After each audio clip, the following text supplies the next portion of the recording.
vamos a comenzar con una disciplina que me encanta realmente, paleontología. El primer orador es un estudiante y docente de paleontología en Exactas. Démosle, sin mucha presentación, un aplauso gigante a Martín D'Amato, que va a presentar Paleontología in Extremis. Bueno, ¿qué tal? Buenas tardes. Justamente vamos a hablar un poco de paleontología.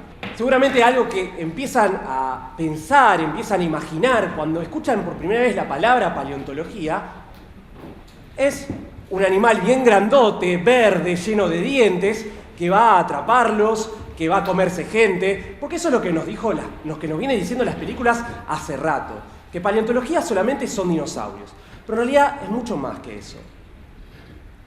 Vamos a ver un poco qué significa paleontología. Paleo viene de palaios del griego, que significa antiguo. Ontos es ser y logía de logos, que significa estudio. Entonces, el estudio de los seres del pasado. Y no solamente dinosaurios hubo en el pasado. A ver, cuando hablamos del estudio de los seres del pasado, hablamos del estudio de la historia de la vida. Y la historia de la vida tiene un comienzo, por el momento seguimos acá, y sucedieron un montón de cosas. ¿Dónde arranca, dónde comienza la historia de la vida? Bueno, muy posiblemente hace 3.500 millones de años atrás. Imagínense, en esos 3.500 millones de años, hasta hoy, ¿hubo solamente dinosaurios? No. Realmente hubo un montón de organismos distintos. Por ejemplo, los primeros organismos fueron bacterias. ¿Y cómo sabemos eso? Porque se han encontrado registros fósiles de las bacterias. Tiene un nombre un poco complicado, lo pueden leer ahí, son los famosos estromatolitos. Estos estromatolitos son estructuras que van generando justamente las bacterias, que nos van, en cierta manera, depositando varias láminas de calcio, así que uno ve esto y dice, bueno, sí, pero parece una roca. Sí, pero ¿saben por qué? Sabemos que es algo que en realidad viene formado por un organismo vivo. Porque, como pueden ver ahí en la pantalla, arriba, también siguen habiendo estromatolitos actualmente. Entonces, si alguien puede hablar de Highlander, sí, Highlander existe, son los estromatolitos. Ya, fíjense cuánto avanzamos. 580 millones de años atrás. Antes hablábamos de hace 3.500. En ese lapso, que no vimos ninguna imagen, todo el mundo estaba justamente poblado por bacterias u organismos unicelulares. No había otra cosa. Por supuesto, en los mares, en los océanos. Recién, hace 580 millones de años, tenemos registros de lo que fueron los primeros animales. Y para que se den una idea de cómo fue este mundo, piensen en un mundo de yumi gelatín, porque realmente eran organismos muy, muy blandos, que lo único que quedó registrado fueron las marcas que dejaron en el sedimento, en la roca. Ya para 520 millones de años atrás, estamos en un momento donde aparecen por primera vez los predadores. Y los predadores, en cierta manera, hacen que también empiecen a haber presas que tengan que protegerse. Muy posiblemente aquí es cuando arrancan a aparecer los animales que tienen un esqueleto duro, un esqueleto justamente de carbonato de calcio, corazas, caparazones, lo que son los primeros invertebrados. Y acá tenemos justamente uno de ellos. Ya para 425 millones de años atrás, tenemos por primera vez el ambiente terrestre conquistado. Porque hasta ese momento todo sucedía en el agua. Ningún organismo se había animado, vamos a decirlo así, a salir del agua. Hasta que por primera vez salen las plantas. Las plantas son los primeros organismos que, en cierta manera, conquistan la Tierra. Y son plantas muy distintas a las que vemos actualmente. No tenían hojas, no tenían madera, no tenían, bueno, por supuesto, flores. Todo el tallo era verde, el tallo, en cierta manera, era el que tomaba la luz del sol y después la transformaba justamente en alimento mediante el proceso que pueden conocer de fotosíntesis. Y además, no se reproducía solamente por esporas. Ya cuando llegamos al Devónico, yo voy poniendo los periodos, no importa que se acuerden los nombres, son un montón de nombres, no hay problema. Acá sí ya empezamos a observar que el mundo empieza a estar más poblado, sobre todo el mundo de, digamos, la Tierra emergida. Empezamos a tener un montón de vertebrados Acá podríamos hablar de nuestro tatara, y todos los tátaras que se imaginen, abuelo, porque acá tenemos a los primeros vertebrados que caminan sobre la Tierra, que son un tipo de anfibio, se podría decir. Ya para el Carbonífero empezamos a ver que en ese momento había un clima bastante distinto, un clima muy lindo, tropical, para ponerse con el ukelele, y además también había un momento donde había mucho oxígeno. Entonces, al haber mucho oxígeno, los organismos que, digamos, tienen algunos métodos de respiración un poco complicados, podían desarrollarse en grandes tamaños. Por eso es que en ese tiempo tenemos libélulas, lo que son los que aparecen, los aguaciles, a veces decimos cuando viene la lluvia, de 70 centímetros de una punta del ala a la otra, y teníamos 1000 pies, lo pueden ver ahí en la imagen abajo, de 3 metros de largo. Fíjense que todavía ni siquiera hablamos de dinosaurios, nos faltan todavía un poquito más. Estos podrían parecerse a dinosaurios, pero no lo son. Estos son unos animales que están más relacionados incluso con el origen de los mamíferos. Y fueron muy prolíficos, fueron muy exitosos durante su tiempo. Llegaron a tener un montón de formas distintas, predadores, herbívoros, pequeños, grandes, pero de repente, hace justamente 252 millones de años atrás, ocurre una gran extinción.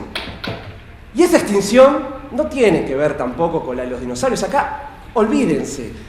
Esta extinción es la más grande que sucedió en todo nuestro planeta.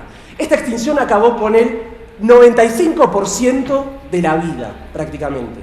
O sea que solamente quedó un 5% restante, en donde había justamente ancestros de los mamíferos y los que fueron después también los ancestros de los dinosaurios. Así que el ratoncito no puede estar tanto tiempo ahí bailando, porque iban a aparecer en algún momento también los dinosaurios. Y ahora sí, le damos un aplauso porque aparecen los que nos gustan, que están en la película. Por primera vez tenemos dinosaurios.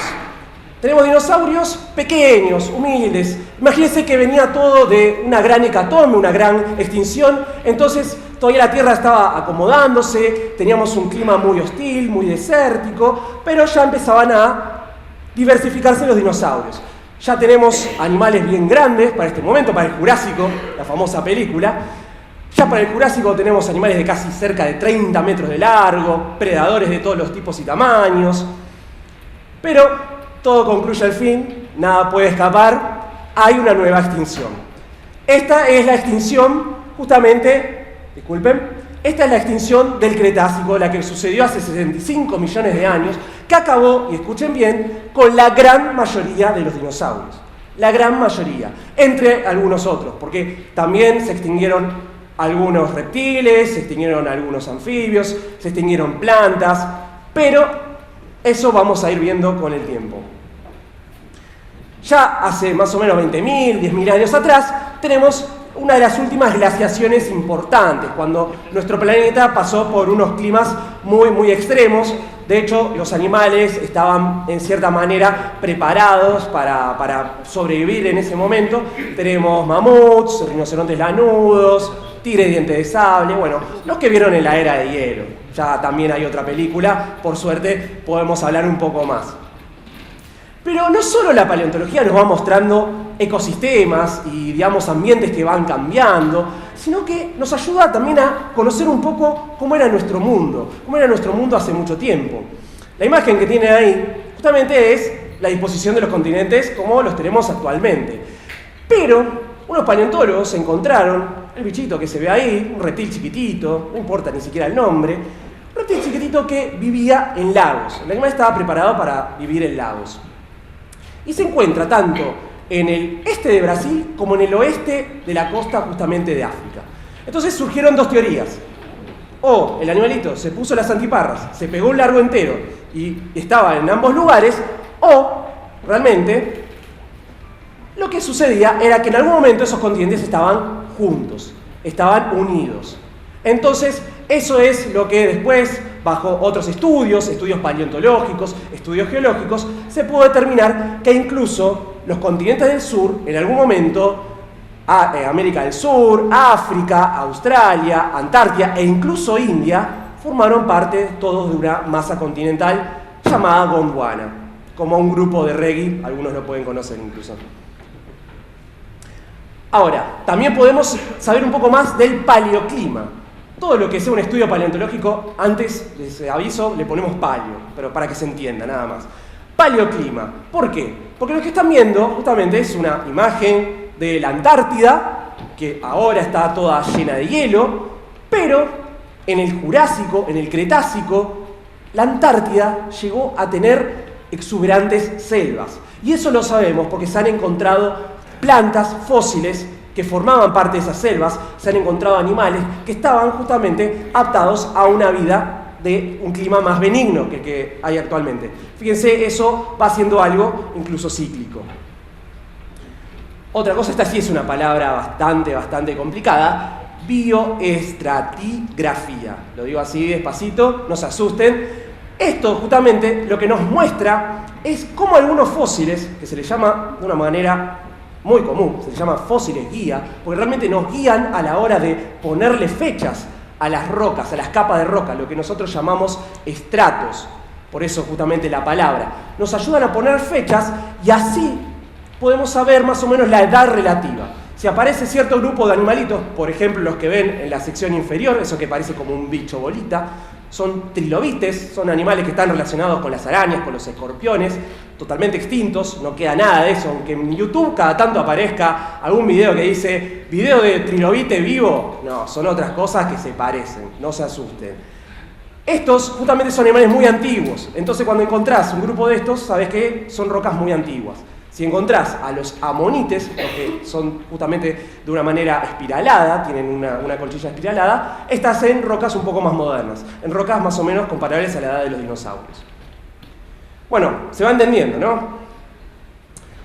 Y para un estudio sirvió mucho la paleontología a partir de los estudios de Darwin, a partir de los estudios de un montón más de gente que empezó a estudiar y a trabajar en la evolución. De hecho, yo también estoy ahora trabajando con la evolución de un grupo de dinosaurios. Y nos dimos cuenta, por ejemplo, y esto lo sabemos hace bastante, pero hubo mucho resquemor al principio, porque tenemos la idea de que los dinosaurios son los típicos monstruos que vienen a atacar y romper todo, pero en realidad encontramos dinosaurios con plumas, por ejemplo.